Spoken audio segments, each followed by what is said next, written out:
tolerable failure. That's what they're looking for, right? That's how I phrase it. What if we could accelerate medical device innovation to the pace of consumer innovation?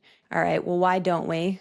Well, in consumer tech, generally, we can tolerate failure. If my Angry Birds game, stops working, I tolerate that failure.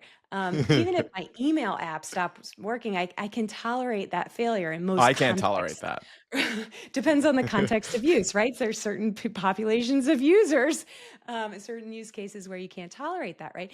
If my pump stops working, I can't tolerate that. Or what's worse, as somebody proved on a cybersecurity stage, if I can show that I can remotely deliver a fatal bolus of insulin from my own pump, that's intolerable, predictable, foreseeable misuse. And so my layman's description of what FDA does, FDA and other regulators require evidence that predictable failures have been brought down to tolerable levels.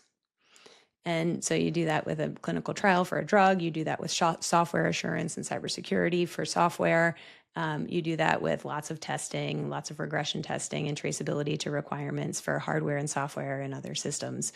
And the complexity can be vast.